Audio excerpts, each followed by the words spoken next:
અત્યારે આવ્યા છીએ અમે બિંદુ સરોવર. તો અત્યારે તો જે માતૃગયા તીર્થ કહેવાય ને એટલે બહુ જ પબ્લિક છે.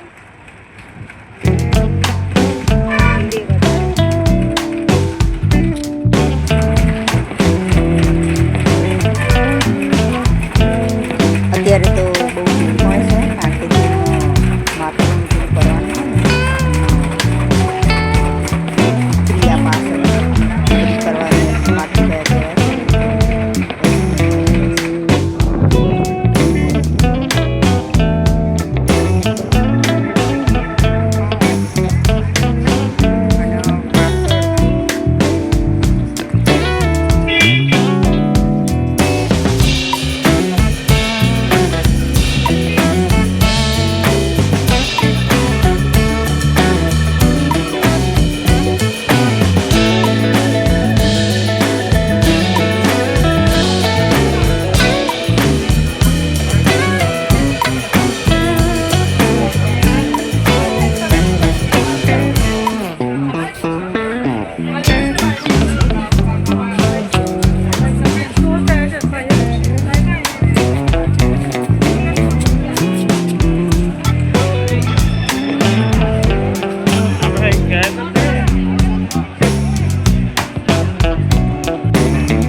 અહીંયા પરશુરામે પોતાની માતાનું શ્રાદ્ધ પહેલી વખત જ અહીંયા પરશુરામે શરૂઆત કરી હતી એમની માતાના શ્રાદ્ધ ક્રિયા કરવાની.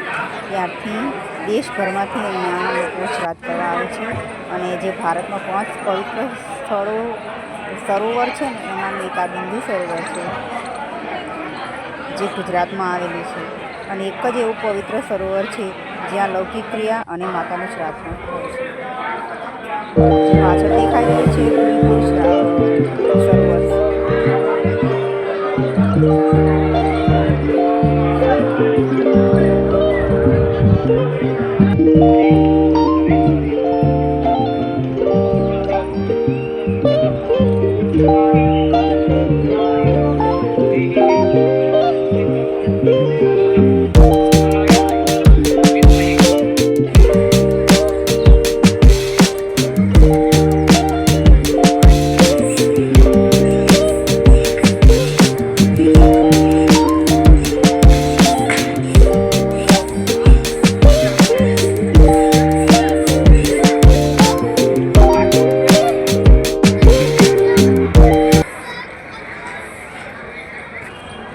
આ છે માતૃગયા તીર્થ અને આ છે જે સ્તંભ લેક જે સિદ્ધરાજ જયસિંહ વખતનો છે. જે આ તો એની પ્રતિકૃતિ છે, બાકી જે રિયલ જે શિલાલેખ છે ને એ બજારમાં જ છે.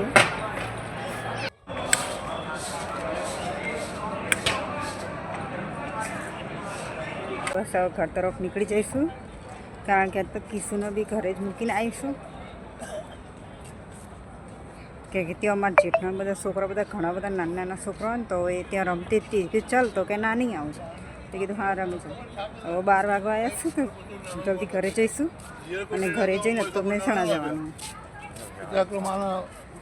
આમ અત્યારે તો પબ્લિક પણ ઘણી છે કારણ કે જે પેલી એમની માતૃગયાની વિધિ ચાલતી હોય એટલે બહુ સરસ પેલેસ છે. ભારતના 4 સરોવરમાંનો આ એક બિંદુ સરોવર છે. એની અંદર અલ્પા સરોવર બી છે.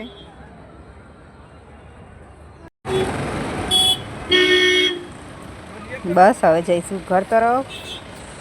પહેલાં સોડા પી લઈએ અને આ બાજુ ગયા છે અમારે તો કચેરી અત્યારે ઠંડીની સિઝન ચાલુ છે ને એટલે કચેરી લેવા ગયા છે. અત્યારે પહોંચે છે ઊંઝા, કચેરી લઈને આવે એટલે રિટર્ન. કચેરી લેવા અત્યારે તો ત્યાંય ભીડ જ જોવા મળે છે. અત્યારે સિઝન ચાલુ અને ઊંઝાનું કચેરી તો બહુ ફેમસ હોય.